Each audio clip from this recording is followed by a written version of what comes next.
guys, this is Octavius with Summit City Traditional Archery. Thank you so much for tuning in to our channel. As you can see, I'm in a work truck right now and on the way home, and got a long drive, but I want to start a new series on the channel entitled Work Truck Wisdom Series. Work Truck Wisdom Series, where I share wisdom I've learned over the years. Not saying it's the end-all be-all advice for traditional bow hunting, but at least it's true to me in my world, and I think it can help you. Now, today's subject is 7 steps for bow hunting whitetail deer. 7 steps for bow hunting whitetail deer. The first step is decide to hunt close. I can't stress that enough.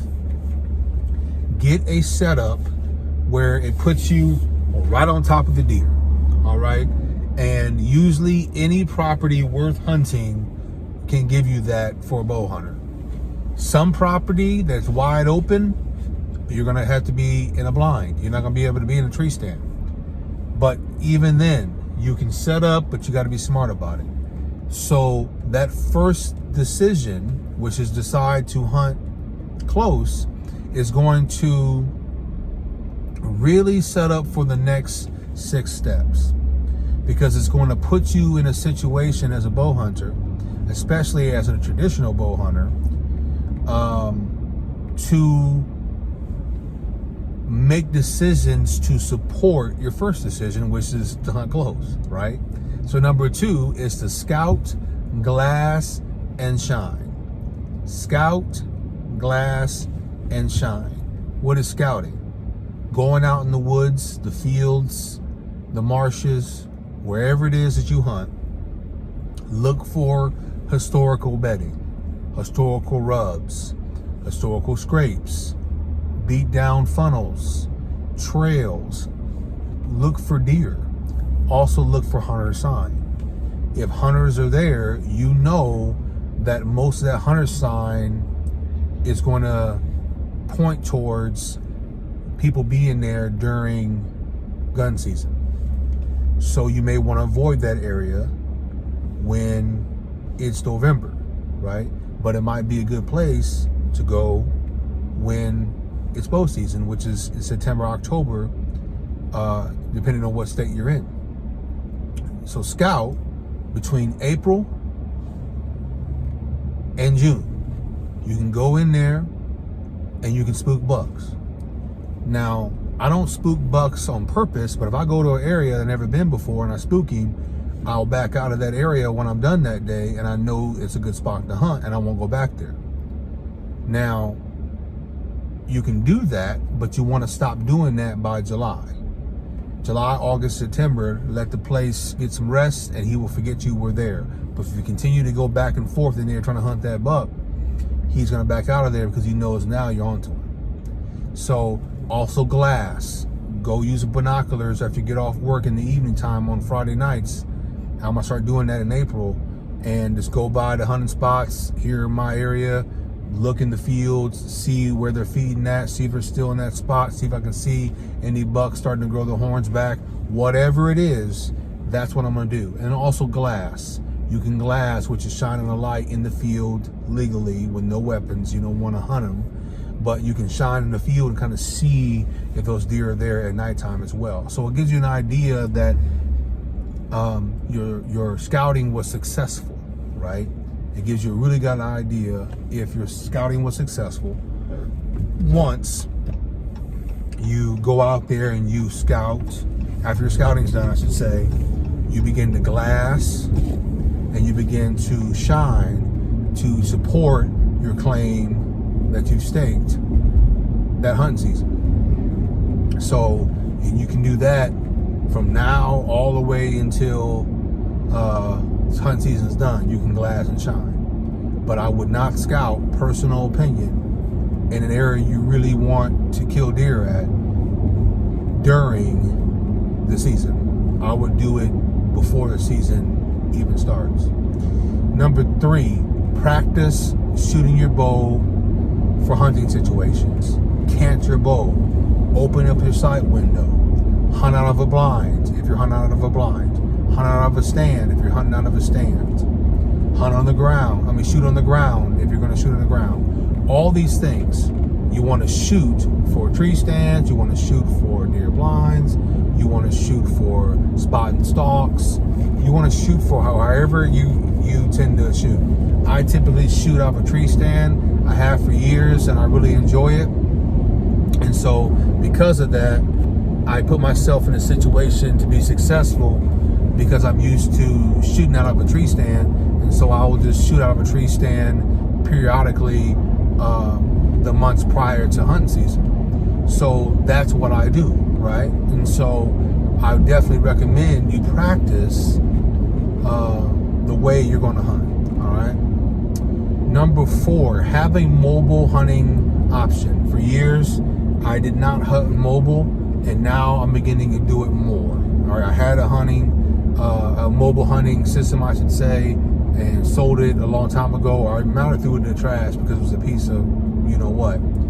And so I threw it in the trash because it was a piece of crap, and I did not want to use them ever again. But since then, they've been really coming on the market with more better mobile hunting solutions. So I'm going to invest in one this year. I'm going to hunt a mobile hunting setup, because when you have stands already set up in the woods, whether it's private or some places let you do it public, you don't want to lock yourself into those stands. You want to have a stand in the back of the truck to go anywhere you want. And also, if you hunt somebody else's property and they tell you where there's a deer at because you got permission, or somebody got them on a camera or whatever, you can put yourself in a situation to be successful if you have a setup that you can go out there that following weekend and put a good shot on this animal, okay? So get a mobile hunting setup as you can afford it. They typically run $600 and up, but I'm going to invest in one. I'm hoping to buy one sometime here in May. Also, number 5 is learn to cut the deer off.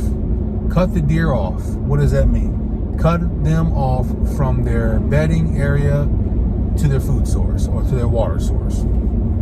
Big bucks tend to bed down in thick cover, and that doesn't change no matter where you're at in the country. And they want to be able to hear noise coming towards them, as well as make it very hard for people to get to them, because they typically will bed where humans don't like to go.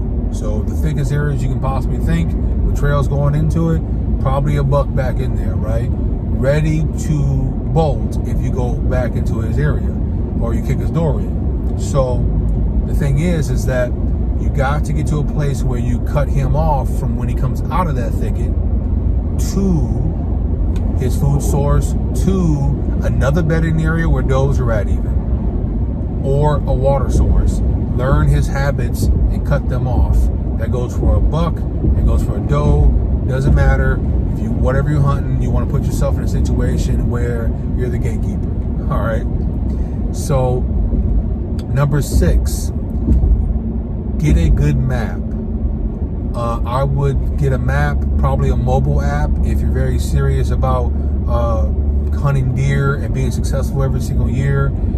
I've used Onyx in the past. Really good app, showing you property lines, showing you who owns them, showing you the windage, letting you know what the wind's doing that day, the temperature outside, the terrain.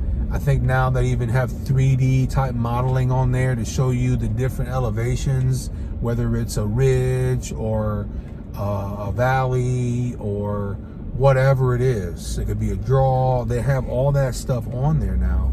And so I used it early on when it came out, and I've gotten away from it. And I'm going to go back to that this year, because I think it's going to be very helpful for me, since I'm hunting multiple different states and multiple different woods.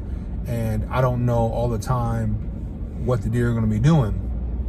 But I do have some of my spots already picked out from last season. So I know they're probably going to be in those areas. But I still will use this to know where to set up at, or if there's a stand that I actually can hunt that makes sense, I'll set up in that stand, because it'll give me the ability to kill that deer, right? So I'm either hunting the stand that's already on the property or using my mobile hunting stand because it gives me flexibility at all times out of the back of the truck. And then number 7 is very essential. Don't rely on trail cameras. Do not rely on trail cameras exclusively. A lot of guys, you hear them on YouTube, you hear them in your own hometown. I hear them at work. They say, man, I don't even get out of bed in the morning unless I get a notification there's deer at the feeder or there's deer in front of my cameras. Well, that's not hunting. If you want meat like that, then go to the grocery store, right? Get you some cube steak and a case of beer.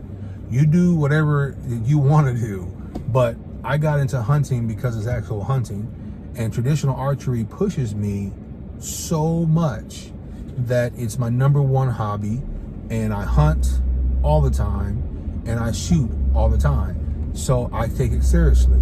If you are a person that doesn't take it seriously, you have all the right in the world to do that. But don't get mad at other guys that are very successful every single year because they're putting the time in, and most of the time you're not, right? So I always tell guys that you do whatever you want, but don't get mad at me because I kill deer every year. Last year I got a pretty decent 8-point buck on my own property actually, and it was very good. It was probably the biggest buck I ever killed up to this point.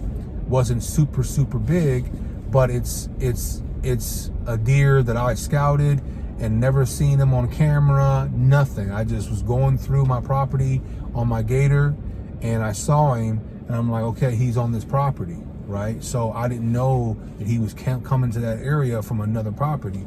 I never caught him on camera before, but it was good because I've set up a plan, set up a stand, and cut him off from his bedding area to his food source, and I was very successful. But that was not using a trail camera, right? So it's very essential for you and me as traditional bow hunters to do these 7 steps, all right? It's gonna make us more successful. Number 1, decide to hunt close. That's gonna really set you up to understand how to approach the rest of your hunting that year. Number 2, scout, glass, and shine, all right? Number 3, practice shooting for hunting situations. Shoot out of a tree stand. Shoot from a deer blind. Shoot on the ground. However it is you're gonna hunt, shoot that way, making sure you're ready when it counts the most. When the adrenaline's flowing and your nerves are not in order. You need to do that. Trust me, I've missed deer close because I couldn't keep my emotions down. Okay? Number 4, we want to say have a mobile setup. Number 5, learn to cut the deer off from their bedding area or their food source. Number 6, get a hunting app to tell you what is going on out there on the terrain or the area you're going to hunt, property lines and your windage. And then number 7, do not rely so much on trail cameras. Those are the 7 steps that I live by. Some of them I tweaked this year because I want to be more successful. Last year I killed 1 buck and I hunted 2 different states, had multiple tags, and I had to pass on a buck because I couldn't get a good shot on him. And in the end, I think he was about an 8-point buck, decent size, probably like a 110 or 120, and couldn't get it done, right? Because my setup was not that good. And I didn't have a mobile hunting setup, and that's what cost me that deer. So this year I'll be going back to that same property, even though they have stands, even though I have permission, even though the old man's been hunting there for a long time and he knows where all the deer are at. I'm still bringing my mobile hunting setup to make sure I'm successful because I have flexibility to move around a small parcel. So there's my 7 steps. I hope to do more of these Work Truck Wisdom series videos in the future. And I just wanted to share with you some of the things that were on my heart to help you, the traditional bow hunter, be more successful this year in 2024. Okay, guys? So remember this. You don't have to get ready when you stay ready. All right, guys. We'll catch you in the next video.